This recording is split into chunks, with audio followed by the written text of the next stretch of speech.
Hello friends, I am Mehul Bapura from Saraswati Group of Education.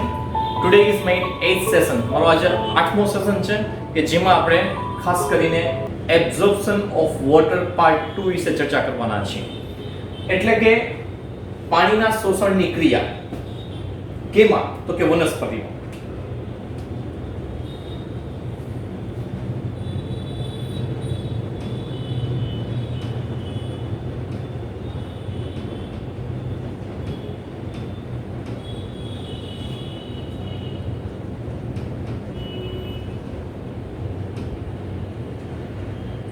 હવે આપણે વાત કરીએ છીએ વનસ્પતિમાં પાણીનું શોષણ.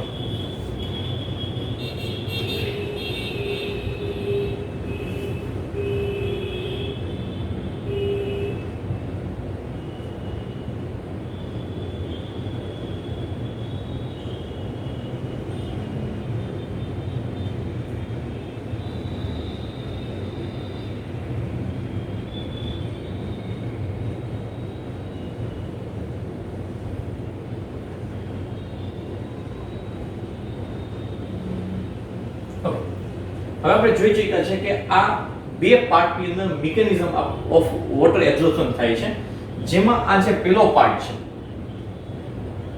આને આપણે પાર્ટ 1 કહીએ છીએ, જેમાં ખાસ કરીને જે કેપિલરી વોટર હતું એ વોટર ક્યાંથી તો કે મૂળ રોમ દ્વારા, કેના દ્વારા લખ્યું છે મૂળ રોમ દ્વારા, એટલે કે કેપિલરી વોટર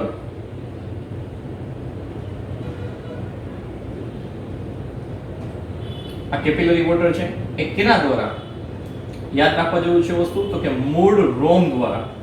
મૂળ રોમ ક્યાં છે તો કે આ મૂળ રોમ દ્વારા કઈ તરફ ક્યાં સુધી તો કે ખાસ કરીને મૂળની જલવાહિની, એટલે કે આને જેને આપણે કહીએ છીએ રૂટ ઝાઇલેમ. તો આને આપણે પહેલો પાર્ટ કીધો તો જે આપણે લાસ્ટ લેક્ચરમાં જોઈ ચૂક્યા છે, એટલે કે કેપિલરી વોટર હોય છે એ મૂળ રોમ થી રૂટ ઝાઇલેમ સુધી, એટલે કે મૂળની જલવાહિની સુધી પહોંચે છે.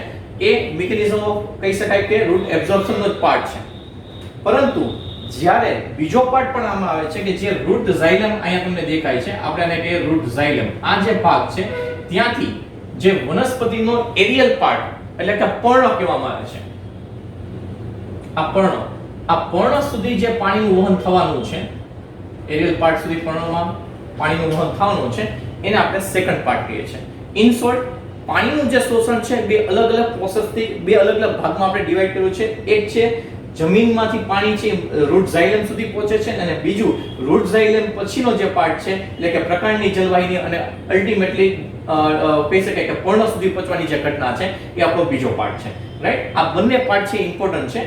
આજના દિવસમાં આપણે આ ટોપિક જે બીજો પોર્શન છે એની ચર્ચા નથી કરવાના, પરંતુ ખાસ કરીને જે વોટર છે એ એક્ટિવ ટ્રાન્સપોર્ટ થાય છે કે પેસિવ ટ્રાન્સપોર્ટ થાય છે, ઓસ્મોટિક પ્રેશરને ધ્યાનમાં રાખીને થાય છે કે નોન ઓસ્મોટિક પ્રેશરને ધ્યાનમાં રાખીને થાય છે, એના વિશે આપણે આજે ચર્ચા કરવાના છીએ.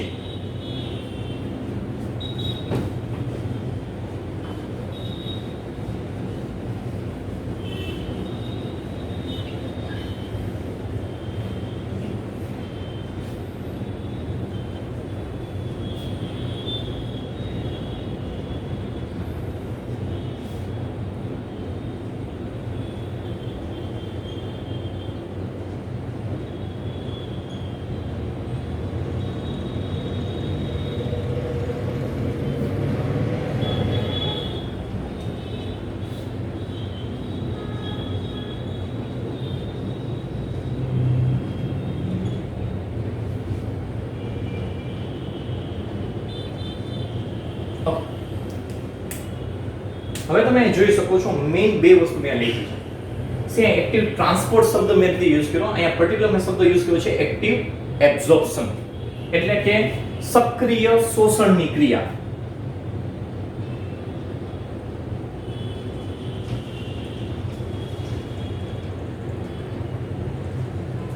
રાઈટ, અને આ છે એક્ટિવ એબ્ઝોર્પ્શન અને આ છે પેસિવ એબ્ઝોર્પ્શન. જ્યારે એક્ટિવ એબ્ઝોર્પ્શન એટલે કે સક્રિય શોષણ એવો શબ્દ યુઝ થાય છે, એનો મીનિંગ એક થાય છે કે બાય રૂટ થતી પ્રોસેસ. બાય રૂટ એટલે કે રૂટ છે એ કોઈને કોઈ રીતે સક્રિય ભાગ ભજવે છે એ સેન્સમાં કહેવામાં આવે છે બાય રૂટ. અને અહીંયા એક શબ્દ લખ્યો છે પેસિવ એબ્ઝોર્પ્શન. એનો મીનિંગ એ થાય છે કે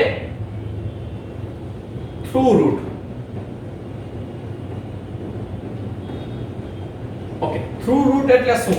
તો કે થ્રુ રૂટ એટલે કે વનસ્પતિ છે પોતે, એટલે કે વનસ્પતિના જે ભાગો છે એ મૂળ જે આપણે એક્ઝામ્પલ તરીકે લઈએ તો એના માધ્યમ તરીકે વર્તતું હોય તો ત્યારે એને કહેવામાં આવે છે પેસિવ એબ્ઝોર્પ્શન, એટલે કે નિષ્ક્રિય શોષણની ક્રિયા. ઘણીવાર સ્ટુડન્ટ છે મિસ્ટેક કરતા હોય છે એક્ટિવ ટ્રાન્સપોર્ટ અને પેસિવ ટ્રાન્સપોર્ટ. હું અહીંયા એક્ટિવ ટ્રાન્સપોર્ટ અને પેસિવ ટ્રાન્સપોર્ટની જરા પણ ચર્ચા નથી કરતો. મારો અહીંયા મુદ્દો બહુ ક્લિયર છે. That is cold active absorption, એટલે કે સક્રિય શોષણ, એટલે કે બાય રૂટ. એટલે રૂટ પોતે એમાં ઇન્વોલ્વ હોય છે. ઓકે, હવે રૂટ કેવી રીતના ઇન્વોલ્વ હોય છે? તો કે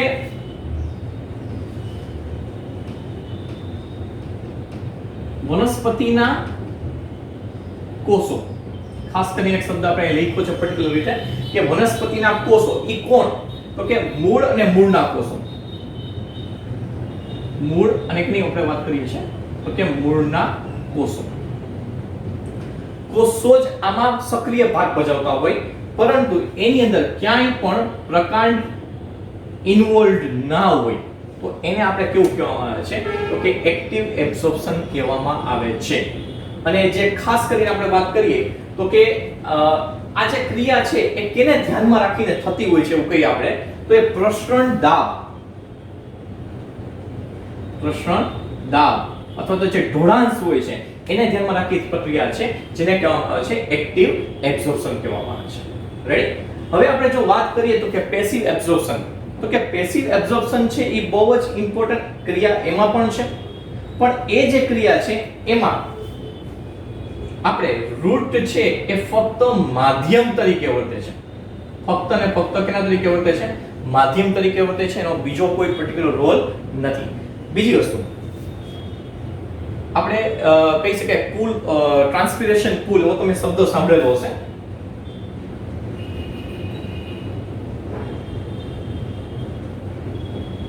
રાઈટ? જેના દ્વારા પાણીનું છે ને એ ખાસ કરીને વહન થાય છે. એટલે ખાસ કરીને આની અંદર ટ્રાન્સપિરેશન પુલ અથવા તો અસેન્ટ ઓફ સેટ ને આપણે જે બધી ક્રિયાઓ કહીએ છીએ એના દ્વારા મૂળમાંથી પાણી ઉપર જવાનું છે. એટલે એનો રોલ પણ અલગ પ્રકારનો છે. અહીં ખાસ કરીને વાત કરીએ તો પેસિવની વાત કરીએ તો અહીં કોઈ પણ જગ્યાએ એટીપી એટલે કે એનર્જીની રિક્વાયરમેન્ટ પડશે નહીં. અને સામાન્ય રીતે એવું કહેવાય છે કે 98% ઓફ વોટર જે પાણીનું બરાબર છે જે કહી શકાય એબ્ઝોર્પ્શન થાય છે એ પર્ટિક્યુલર પેસિવ એબ્ઝોર્પ્શન દ્વારા થતું હોય છે. તો અહીંયા આપણે બે અત્યારે ટોપિકનો સમજવાનો ટ્રાય કરી છે. એક છે એક્ટિવ એબ્ઝોર્પ્શન, બીજું છે પેસિવ એબ્ઝોર્પ્શન. એક્ટિવ એબ્ઝોર્પ્શનમાં ખાસ કરીને સમજવાનું છે સક્રિય શોષણ કહેવામાં આવે છે. બાય રૂટ કીધું છે એટલે કે રૂટ એટલે કે મૂળ અથવા મૂળના કોષો દ્વારા થતી આ ક્રિયા છે જેમાં પ્રકાંડનું કોઈ ઇન્વોલ્વમેન્ટ નથી. જ્યારે અહીંયા પ્રકાંડનું ઇન્વોલ્વમેન્ટ છે, ટ્રાન્સપિરેશન પુલનું ઇન્વોલ્વમેન્ટ છે અથવા તો અસેન્ટ ઓફ સેપનું ઇન્વોલ્વમેન્ટ છે એમ કહી શકાય. એટીપી ની રિક્વાયરમેન્ટ અહીંયા હોતી નથી. અહીંયા અલગ અલગ રીતે પ્રસરણ દાબ અથવા અલગ અલગ જે મિકેનિઝમ છે એના દ્વારા શું થતું હોય તો સક્રિય શોષણ થતું હોય છે. સો this is a active absorption અને અહીંયા લખ્યું છે પેસિવ એબ્ઝોર્પ્શન. હું આને રબ કરવા જઈ રહ્યો છું.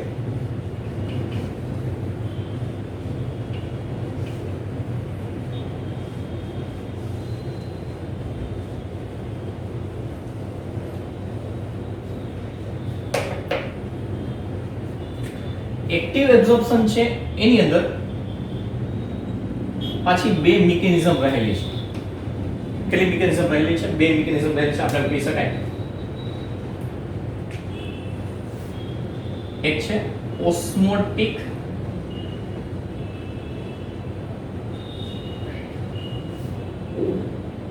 એબ્ઝોર્પ્શન કહી શકીએ આપણે. બીજો એ લખ્યું છે ને આપણે કહી શકીએ છીએ નોન ઓસ્મોટિક એબ્ઝોર્પ્શન.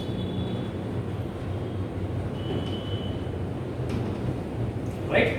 સો સૌથી પહેલા આપણે આ જે ઘટના છે ઓસ્મોટિક એબ્ઝોર્પ્શન એના વિશે આપણે થોડુંક સમજીએ. ફરીવાર આપણે એક ડાયાગ્રામ ડ્રો કરશું.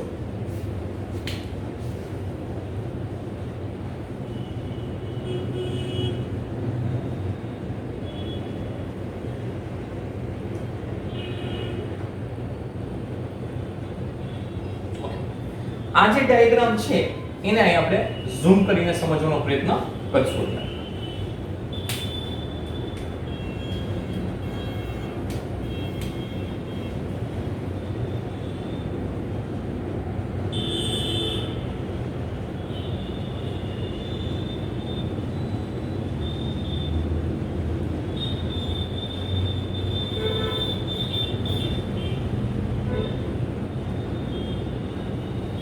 આ ડાયાગ્રામ છે.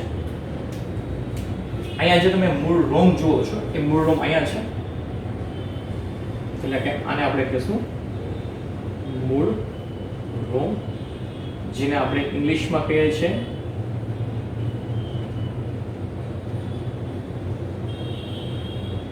Route hair. ROOTHAIR root hair કહેવામાં આવે છે. આ જે છે એને આપણે કહીએ છીએ અધિસ્તર. ઇંગ્લિશમાં એને કેવું હોય તો આપણે એને કહીએ છીએ એપિડર્મિસ. ત્યારબાદ પેરેન્કાઇમા કોષ જે કહેવામાં આવે છે એ ટાઈપના કોષો અહીંયા હોય છે.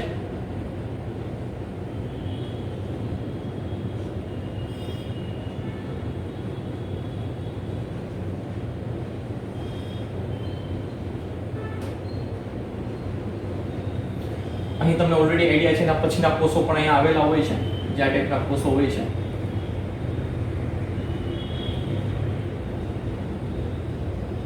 અને ત્યારબાદ આને આપણે જે કહેવામાં આવે છે એને આપણે બાહ્યક કહીએ છીએ, અથવા એને ઇંગ્લિશમાં કેવું હોય તો આપણે એને કોર્ટેક્સ કહીએ છીએ. ત્યારબાદ અહીં અંતસ્તર છે, જેને આપણે ઇંગ્લિશમાં એન્ડોડર્મિસ કહીએ છીએ.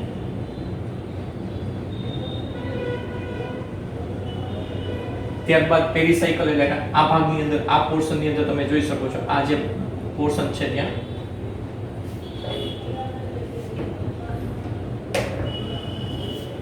આ જે પોર્શન છે ને આપણે એક્ઝામ્પલ તરીકે આ રીતે રફલી ડ્રો કરીએ છીએ તો એને આપણે શું કહીએ છીએ? પરિચક્ર કહીએ છીએ.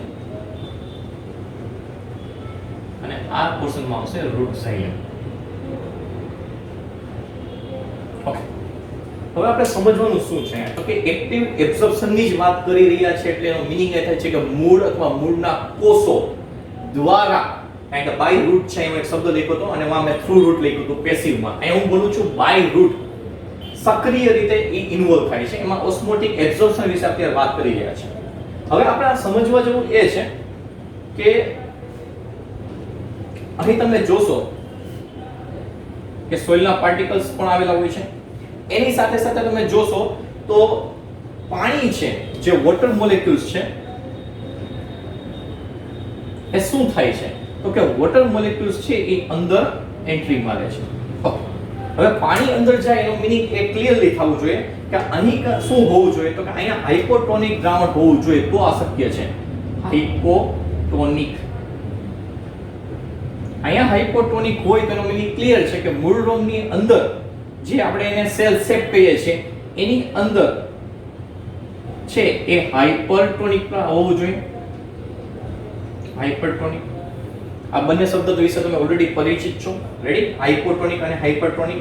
હવે જેને અનુસાર થાય છે કેવું તો કે આ જે જગ્યા છે, આ જગ્યા અથવા તો મૂળ રોમ છે ત્યાં ડીપીડી એટલે કે ડિફ્યુઝન પ્રેશર ડિફિટ, રેડી, ઈ કેવું છે તો કે હાઈ છે. એનો મીનિંગ એવો છે કે અહીંયા પાણીની રિક્વાયરમેન્ટ વધારે છે કમ્પેર ટુ અહીંયા જે કોઈ પણ વસ્તુ છે એની ડીપીડી કેવી છે. એક્ઝામ્પલ તરીકે તો કે ડિફ્યુઝન પ્રેશર ડિફિટ અહીંયા લો છે, ઓછું છે, અહીંયા વધારે છે. રેડી? એટલે બે સંદર્ભમાં હું તે સમજાવવાનો ટ્રાય કરું છું. હાઇપોટોનિક તો હાઇપર હોય ત્યારે પાણી અંદર જાય છે, અથવા તો પાણીની ડિમાન્ડ આ મૂળ રોમમાં વધારે છે એના કારણે પાણી બહારથી અંદર જશે. રેડી? તો આ એક આપણો કન્સેપ્ટ થયો ક્લિયર. હવે શું થશે તો કે આ મૂળ રોમ છે, ત્યારબાદ અહીંયા શું આવે છે તો કે ત્યારબાદ આ મૂળ રોમમાંથી ક્યાં જશે તો કે પાણી છે આમાંથી પાછા ક્યાં જશે તો કે નેક્સ્ટ સેલ ની અંદર જશે. ઈ કયો છે તો કે આપણે એપિડર્મિસ કહીએ છીએ. ઓકે, હવે એપિડર્મિસ ની અંદર આ પાણી નો અણુ સુકાને જાય છે તો કે ફરી એકવાર શું થયું હશે તો કે ફરી એકવાર આની જે ડીપીડી છે ઈ કેવી હશે? હાઈએસ્ટ હશે. કેના કરતા તો કે અહીંયા મૂળ રોમ કરતા. ઓકે, તો એને કારણે પાણી ક્યાં પ્રવેશ્યું છે? અહીંયા પ્રવેશ્યું છે. ત્યારબાદ હવે અહીંનો જે કોષ છે એક્ઝામ્પલ તરીકે આ કોષને આપણે નંબર 1 આપીએ, આને આપણે 2 નંબર આપીએ, આને આપણે 3 આપીએ છે એક્ઝામ્પલ તરીકે. હવે થશે શું તો કે આ જે પર્ટિક્યુલર છે એની ડીપીડી કેવી છે તો કે આની ડીપીડી છે એ કેવી છે, કમ્પેરિઝન ની આપણે વાત કરીએ તો આ જે છે એ શું કરશે તો કે આજુબાજુમાંથી ખનિજ તત્વો અંદર મેળવશે આ કોષ ઉદાહરણ તરીકે, તો એને કારણે એની ડીપીડી કેવી થઈ જશે તો કે હાઈ થઈ જશે.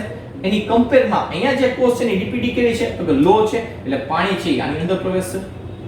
ફરી એકવાર આગળ વધીએ તો કે આ જે કોષ છે સેમ પ્રક્રિયા કરે છે, આજુબાજુના કોષોમાંથી આના કરતા વધારે અહીંયા ખનિજ તત્વો ભેગા કરે છે, એટલે આની ડીપીડી છે એ કેવી થઈ જાય છે સેકન્ડની તો કે હાઈ થઈ જાય છે. એની કમ્પેરમાં આની ડીપીડી કેવી છે તો કે લો છે. તો સાંદ્રતા ઢોળાંશનો આખો તમે કન્સેપ્ટ જોવો છો અથવા તો તમે અહીંયા જે ડીપીડી નો મેઇન કન્સેપ્ટ જોવો છો, ડીપીડી ના કન્સેપ્ટ પરથી ધીરે પાણી ક્યાં જાય છે તો આગળ જતું હોય છે અને અલ્ટિમેટલી આ પ્રોસેસ આગળ વધતી જાય છે. અને આ રીતે શું થતું હોય છે તો કે બેઝિકલી ઓસ્મોટિક એબ્ઝોર્પ્શન ની પ્રક્રિયાના પાર્ટ સ્વરૂપે આ પાણી છે એ ધીરે ધીરે અંદર મૂવ કરતું હોય છે. સો ધીસ ઇઝ વન પાર્ટ જે આપણે ડિસ્કસ કર્યો છે. રેડી? હવે હું જે ડિસ્કસ કરવા જઈ રહ્યો છું એની વાત કરું છું, that is known osmotic absorption. ફરી એકવાર one more thing which I want to clear over here કે પાણી હોય છે, પાણી બરાબર છે, એને આપણે જો વોટર પોટેન્શિયલ ગણીએ તો વોટર પોટેન્શિયલ પાણીનો મેક્સિમમ હોય છે, ધેટ ઇઝ 0. જ્યારે પાણી આનાથી આની અંદર જાય છે એનો મીનિંગ એવો થાય છે કે અહીંયા 0 છે એક્ઝામ્પલ તરીકે બરાબર, અને અહીંયા જાય છે તો એનો મીનિંગ એવો છે કે અહીંયા -1 હશે. અહીંથી માની લો કે આ કોષમાં જાય છે તો એનો મીનિંગ સમજો ને કે -2 છે, અહીંથી અહીંયા જાય છે તો -3 છે. એનો મીનિંગ એ છે કે જેમ ડીપીડી વધારે આ બાજુના કોષમાં ડીપીડી વધારે છે, અહીંયા ડીપીડી ઓછું છે. ડીપીડી નો મીન થાય છે ડિફ્યુઝન પ્રેશર ડિફીટ, એટલે કે પાણીની કમી અહીંયા વધારે છે, અહીંયા પાણીની કમી ઓછી છે. તો હંમેશા પાણીની જ્યાં ઓછી કમી હોય ત્યાંથી પાણીની જ્યાં વધારે કમી હોય ત્યાં ટ્રાન્સફર થાય છે, અને એના બેઝને આધાર ઉપર આ પાણીનું કન્ટિન્યુઅસલી રીતના ફ્લો ધીરે ધીરે આગળ વધતો હોય છે. અહીં તમે જોઈ શકો છો કે કોઈ પણ જગ્યાએ એટીપી ની રિક્વાયરમેન્ટ પડી નથી, એટલે કે સાંદ્રતા ઢોળાંશના નિયમોને કોઈને કોઈ રીતે અહીંયા ફોલો કર્યા છે અને એને ધ્યાનમાં રાખીને આ આખી મૂવમેન્ટ તમે જોઈ શકો છો. અને આ જ રીતે પાણી અહીં સુધી પહોંચે છે. લાસ્ટ ટોપિક ની અંદર ફક્ત મેં પાણીની મૂવમેન્ટ તમને એપોપ્લાસ અથવા તો સિમ્પ્લાસ એ જે બે વે છે એના દ્વારા સમજાવી દીધી. અહીં મેં સમજાવ્યું છે એ કયા તો કે માની લો ઓસ્મોસિસ ની કોઈ ક્રિયા થતી હોય કે ડિફ્યુઝન પ્રેશર કહી શકો કે ડીપીડી કહી શકો છો. આ જે કન્સેપ્ટ આપણે ભણી ગયા છે આગલા સેશનમાં એને ધ્યાનમાં રાખીને આ પ્રોસેસને મેં ઇન ડિટેલ સમજાવવાનો પ્રયત્ન કર્યો છે. Right? So this is osmotic absorption. ફરી એકવાર સાંદ્રતા ઢોળાંશને ધ્યાનમાં રાખીને થાય છે. આમાં કોઈ પણ જગ્યાએ આ પ્રોસેસમાં અહીં એટીપી નો ઉપયોગ થયેલો નથી, ફક્ત ને ફક્ત સાંદ્રતા ઢોળાંશને ધ્યાનમાં રાખીને આ પ્રોસેસ થઈ છે. જેમાં આપણે બે વસ્તુને મગજમાં રાખશું, ડીપીડી અથવા તો ઓસ્મોટિક પ્રેશર. આ બંને વસ્તુને ધ્યાનમાં રાખીને આ પ્રોસેસ સમજાવી છે. ઓકે,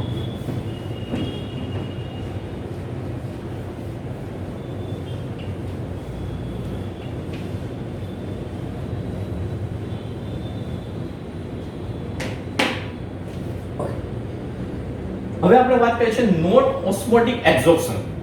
તો કે આની અંદર અહીંયા એટીપી ની આપણે રિક્વાયરમેન્ટ પડેલી નથી, આ યાદ રાખવાનું છે ખાસ. અહીંયા પણ એટીપી રિક્વાયરમેન્ટ નથી, એ આપણે ઓલરેડી ટોક કરી ચૂક્યા છીએ. છતાં નોન ઓસ્મોટિક એબ્ઝોર્પ્શન ની વાત આપણે કરતા હોય તો ખાસ કરીને ફરી એકવાર આપણે રૂટ ડ્રો કરશું. અહીં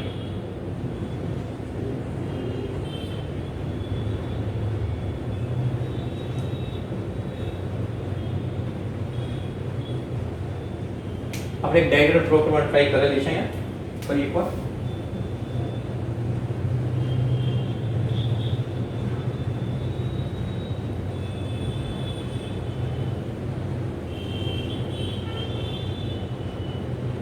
બીજો એક નાનો મારે કન્સેપ્ટ સમજાવવો છે આની સાથે. આ કન્સેપ્ટ હું સમજાવું છું એ પહેલા તમને ખબર છે ઇમ્બાઇબિશન અથવા ઇમ્બિબિશન.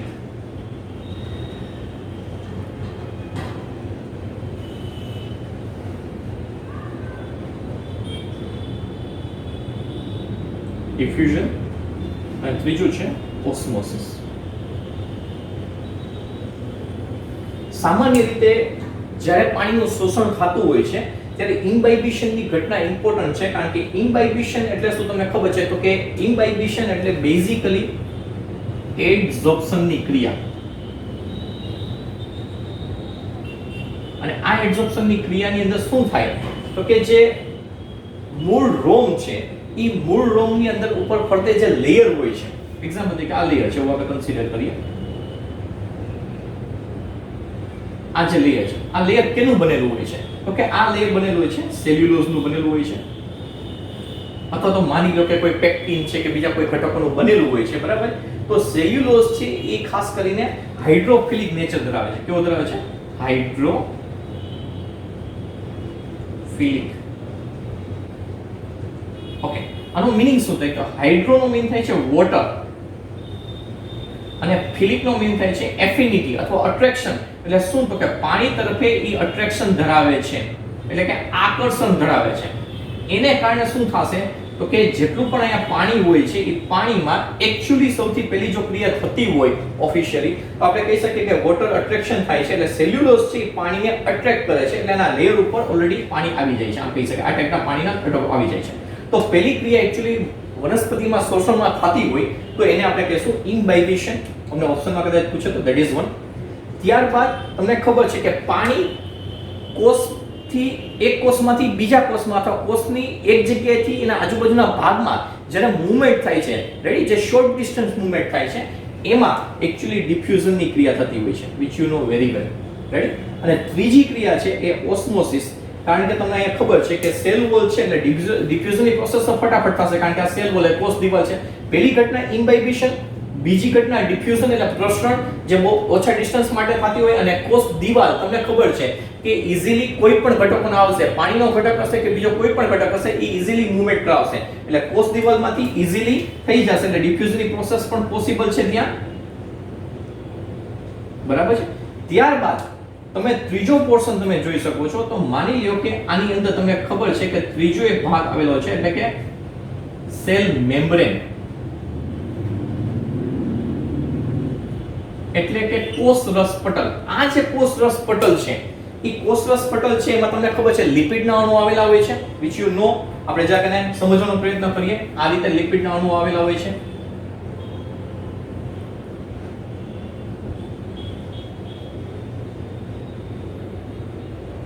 વચ્ચે એના પ્રોટીન પણ આવેલા છે. આ મેં શું ડ્રો કર્યું છે? તો કે જે કોષ હોય છે એ કોષની અંદર જે કોષરસ પટલ છે, એ કોષરસ પટલને મેં ઝૂમ કર્યું છે અને એનું આ સ્ટ્રક્ચર દેખાયું છે.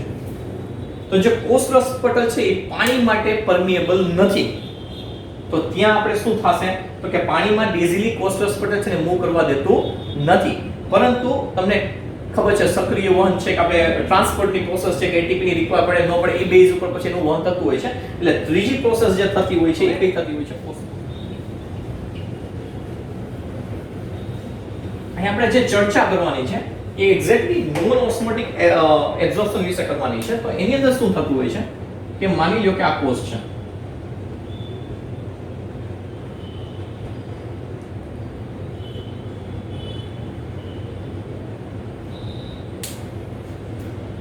હવે અહીંયા શું થતું હોય છે? તો કે અહીંયા સાંદ્રતાની આપણે વાત કરતા હોય તો બે અલગ અલગ વસ્તુની સાંદ્રતાનો ભોગ બનતો હશે. તો અહીંયા જે સાંદ્રતા છે, બરાબર, અહીંયા જે પ્રોસેસ થવાની છે સાંદ્રતા ઢોળાંકની વિરુદ્ધ દિશામાં થવાની છે. સાંદ્રતા ઢોળાંકની વિરુદ્ધ દિશા. હવે તમને આઈડિયા છે કે જો સાંદ્રતા ઢોળાંકની વિરુદ્ધ દિશામાં પ્રોસેસ થતી હોય તો ડેફિનેટલી નોન ઓસ્મોટિક એબ્ઝોર્પ્શન ની અંદર એટીપી ની રિક્વાયરમેન્ટ પડશે, એટલે કે જરૂરિયાત પડશે. ઓકે, હવે અહીંયા સાંદ્રતા કેવી છે? ઓછી છે. અને એની કમ્પેરમાં અંદર સાંદ્રતા ખૂબ જ વધારે છે, એટલે કે અહીં અંદરના ભાગમાં સાંદ્રતા વધારે છે, અહીં સાંદ્રતા ઓછી છે. એનો મીનિંગ એ થાય છે કે અહીંયા સાંદ્રતા ઢોળાંક કેવો છે? તો કે અહીંયા સાંદ્રતા ઓછી છે, અહીં સાંદ્રતા વધારે છે, એટલે સાંદ્રતા ઢોળાંકની વિરુદ્ધ દિશામાં જઈ અને પાણીના અણુઓને અંદર જવું પડશે. જો પાણીના અણુઓને અંદર જવું હોય તો ડેફિનેટલી એને અગેન્સ્ટ ધ ગ્રેડિયન્ટને કામ કરવું પડે, અને અગેન્સ્ટ ધ ગ્રેડિયન્ટ કામ કરવું પડે ત્યારે એમાં ડેફિનેટલી એટીપી ની રિક્વાયરમેન્ટ પડે, એટલે કે એડેનોસાઇન ટ્રાઇફોસ્ફેટ, એટલે કે શક્તિની જરૂર પડે. એ શક્તિનો ઉપયોગ કરીને પાણીના અણુઓને એ ટ્રાન્સફર કરે છે. ક્યાં? તો કે મૂળ રોમમાં ટ્રાન્સફર કરે છે. તો that is called non osmotic absorption. પણ ખાસ યાદ રાખવાનું છે એટીપી ની રિક્વાયરમેન્ટ અહીંયા પડશે. ઓકે, હવે આના અમુક એવિડન્સ છે કે આ ઘટના થઈ છે, જે હું બોલ્યો કે સાંદ્રતા ઢોળાંકની વિરુદ્ધ દિશામાં એટીપી ની જરૂરિયાત પડે છે. તો આના થોડા ઘણા એવિડન્સ છે. શું એવિડન્સ છે? તો કે ખાસ કરીને એવી વનસ્પતિ કે જેની અંદર જે ફ્લડેડ એરિયા હોય, ફ્લડેડ એરિયા એટલે તમને આઈડિયા હશે ફ્લડેડ એટલે શું, કે જે ખૂબ જ પૂર આવતું હોય અને જ્યાં ખૂબ જ પાણી આવેલું હોય છે એ જગ્યાની હું વાત કરું છું. હવે તમને ખબર છે કે રૂટ છે એ બે ક્રિયા કરે છે. રૂટ છે એ મેઇનલી એબ્ઝોર્પ્શન તો કરે છે, પણ રૂટ છે એ રેસ્પિરેશન પણ પ્રોસેસ કરે છે. રેસ્પિરેશન એટલે તમને ઓલરેડી આઈડિયા છે. રેસ્પિરેશનનો મીનિંગ થાય છે શ્વસનની ક્રિયા. શ્વસનની ક્રિયા. અને આ શ્વસનની ક્રિયા દ્વારા એ શું કરે છે તો કે ઓક્સિજન છે એ વનસ્પતિને આપે છે અને અલ્ટિમેટલી ત્યાં આખી પ્રોસેસ થાય છે અને એના દ્વારા એટીપી ઉત્પન્ન થાય છે. એટલે આનું કનેક્શન શું છે એ સમજવાનો પ્રયત્ન કરું છું. તો કે વનસ્પતિના જે મૂળ હોય છે,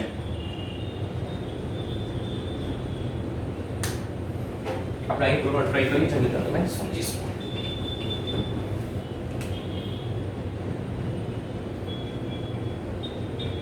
એક્ઝામ્પલ તરીકે આ ડાયાગ્રામ છે, બરાબર છે. હવે વનસ્પતિના મૂળ છે એમાં શું હોય છે, નાના નાના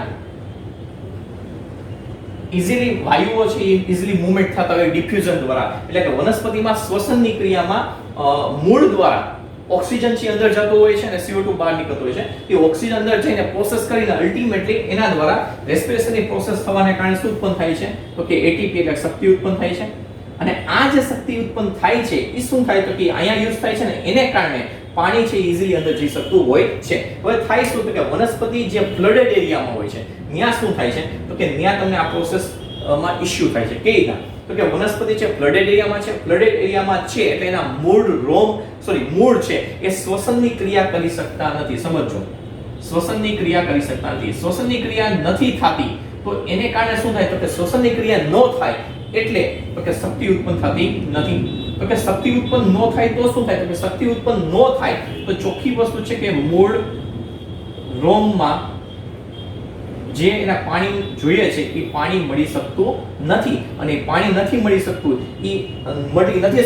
અને અલ્ટિમેટલી શું થાય તો કે એને લીધે વનસ્પતિનું જે મૂળ અથવા એની જે વનસ્પતિ આખી હોય છે એ મુરઝાઈ જાય છે. ઓકે, મુરઝાવાનું કારણ શું તો કે મૂળ રોમમાં પાણી એને મળ્યું નહીં. મૂળ રોમમાં શું કારણે પાણી ન મળ્યું તો કે ત્યાં ગ્રેડિયન્ટ કહી શકાય કે સાંદ્રતા ઢોળાસની વિરુદ્ધ દિશામાં કામ કરવા માટે શક્તિની જરૂર હતી. તો એ શક્તિ મળી નહીં. શક્તિ શું કારણે ન મળી તો કે શ્વસનની ક્રિયા થઈ નહીં. શ્વસનની ક્રિયા શું કારણે ન થઈ તો કે વનસ્પતિના મૂળિયા દ્વારા જે ઓક્સિજન મળતું હતું એને મળી શકેલું નહીં. ઓકે, વનસ્પતિમાં ઓક્સિજન શું કારણે ન મળ્યું તો કે એ આખો એરિયો છે ફ્લડેડ હતો, પાણી ફૂલ ભરપૂર હતો, તેમાં ક્યાંય સ્પેસ નથી અને સ્પેસના લીધે એમાં એને કહી શકાય કે જે ઓક્સિજન મળવો જોઈએ એ મળેલો નથી. એટલે આ વસ્તુની સાથે એવિડન્સ એ કનેક્ટ કરે છે કે નોન ઓસ્મોટિક એબ્ઝોર્પ્શનની ક્રિયાની અંદર એટીપી ની રિક્વાયરમેન્ટ પડે છે. એક ઉદાહરણ આપ્યું છે. ઓકે, આ એક વસ્તુ છે.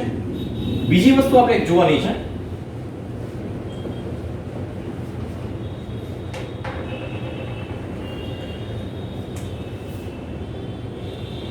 use of respiratory inhibitor. એટલે કે જો તમે રેસ્પિરેટરી ઇન્હિબિટર એટલે કે તમને ખબર છે ઓલરેડી સાયનાઇડ નો ઉપયોગ થતો હોય છે ખાસ કરીને, તો જે સાયનાઇડ હોય છે એનો ઉપયોગ આપણે કરવામાં આવે તો રેસ્પિરેશન પ્રોસેસને બ્લોક કરશે. રેસ્પિરેશન પ્રોસેસને બ્લોક કરશે એટલે ડેફિનેટલી વસ્તુ છે શક્તિ ઉત્પન્ન નહીં થાય. શક્તિ ઉત્પન્ન નહીં થાય તો સાંદ્રતા ઢોળાસની વિરુદ્ધ દિશામાં જે શક્તિની જરૂર છે એને નહીં મળે અને એને લીધે શું થાય છે તો કે વનસ્પતિ છે એ સર્વાઈવ કરી શકતી નથી. તો આ બે ઇમ્પોર્ટન્ટ એવિડન્સ મેં તમને સમજાવ્યા છે કે જેના દ્વારા નોન ઓસ્મોટિક એબ્ઝોર્પ્શનની ક્રિયાને મેં ક્લેરિટી આપી છે. સો this is a second important part.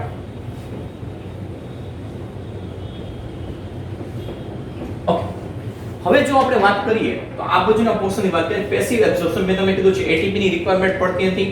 Ready, route છે એ ફક્ત માધ્યમ તરીકે યુઝ થાય છે. માધ્યમ વિચારશો અહીં ટોપ આમાં ખાસ કરીને અસેન્ટ ઓફ શેપ અને એ બધી ક્રિયા થાય છે, એના સિવાય બીજી કઈ ક્રિયા થતી નથી. So that is cold passive absorption.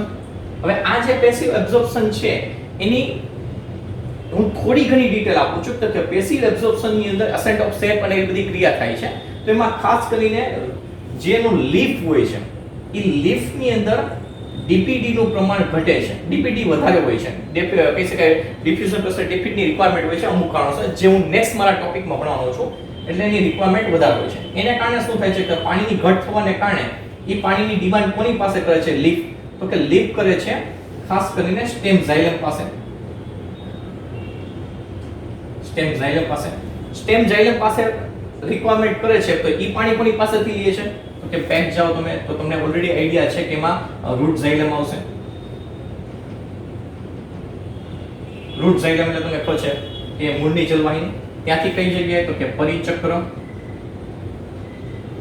પરિચક્રમાંથી અંદર જાયેલા અંતસ્તર ધેટ ઇઝ એન્ડોડર્મિસ. એન્ડોડર્મિસ આગળ જાય એટલે તમને ખબર છે બાહ્યક થી અંદર જાય એટલે તમને ઓલરેડી ખબર જ છે કે શું આવે છે તો કે બાહ્યકની અંદર જોઈએ તો અધિસ્તર આવે છે. પાછળ ડિટેલમાં અંદર જાઓ તો મૂળ રોમ. તો મેઇનલી જે લીફ મેં તમને વાત કરી હતી કે મૂળ સિવાયના ભાગો દ્વારા ખાસ કરીને પેસિવ એબ્ઝોર્પ્શન થાય છે. મૂળ પોતે માધ્યમ તરીકે વર્તે છે એટલે એમાં ટૂંકમાં માધ્યમ હોય છે પણ પ્રકાંડની જે અસેન્ટ ઓફ શેપની જે ક્રિયા છે અને બીજી અમુક મિકેનિઝમ છે એ મિકેનિઝમને કારણે આખી પ્રોસેસ થઈને અલ્ટિમેટલી શું થાય છે તો કે મૂળ રોમમાંથી જે પાણી જમીનમાંથી જે પાણી છે એ મૂળ રોમ અધિસ્તર બાહ્યક અંતસ્તર પરિચક્ર રૂટ ઝાયલમ સ્ટેમ ઝાયલમ અને લીફ પાસે પાણી પહોંચે છે પણ એ પ્રક્રિયાને આપણે કહીશું passive absorption. Okay just let me recap. આપણે શું ડિસ્કસ કર્યા છે આજે કર્યું છે તો કે વનસ્પતિમાં પાણીનું શોષણ આપણે ઓલરેડી ભણી ગયા હતા, એનું સ્ટ્રક્ચર એની વિશે અને ખાસ કરીને અલગ અલગ જે બે પાથવે હતા એના વિશે પણ આપણે ચર્ચા કરી હતી. પણ અહીંયા મેં સ્પેશિયલી ચર્ચા કરી છે કે વનસ્પતિમાં પાણીનું શોષણ એક્ટિવ એબ્ઝોર્પ્શન અને પેસિવ એબ્ઝોર્પ્શન થઈ થાય છે. એક્ટિવ એબ્ઝોર્પ્શન ની અંદર વાત કરીએ એટલે કે બાય રૂટ થાય છે એટલે કે મૂળ અને મૂળના કોષો એક્ટિવલી પાર્ટિસિપેટ છે અને સાંદ્રતા ઢોળાંશ અનુસારની પ્રોસેસ થાય છે. અને એની અંદર મેં સ્પેશિયલી બે પાર્ટ પડ્યા, osmotic absorption, non osmotic absorption. Osmotic ની અંદર એટીપી ની રિક્વાયરમેન્ટ પડતી નથી. અહીંયા સાંદ્રતા ઢોળાંશની વિરુદ્ધ દિશામાં કામ કરવું છે એટલે ત્યાં જરૂર પડે છે અને એનો આખો પાથવે મેં તમને સમજાવ્યો. આની ડિટેલ મેં સમજાવી. એના મેં તમને બે એવિડન્સ આપ્યા એક્સપેરિમેન્ટના અને એના બેઝ ઉપર મેં તમને નોન ઓસ્મોટિક એબ્ઝોર્પ્શન સમજાવ્યું છે અને ત્યારબાદ આપણે પેસિવ એબ્ઝોર્પ્શન સમજ્યા છે. So this is the end of my topic. Almost I have covered this topic. In next session આપણે most probably ascent of shape ની જે ક્રિયા છે કે જેના દ્વારા રૂટ ઝાયલમ એટલે કે મૂળની જલવાહિનીમાંથી પાણી હવે કેમ ઉપર ચડે છે ઇન ડિટેલ ઇન ડેપ્થ આપણે ભણશું. Thank you very much.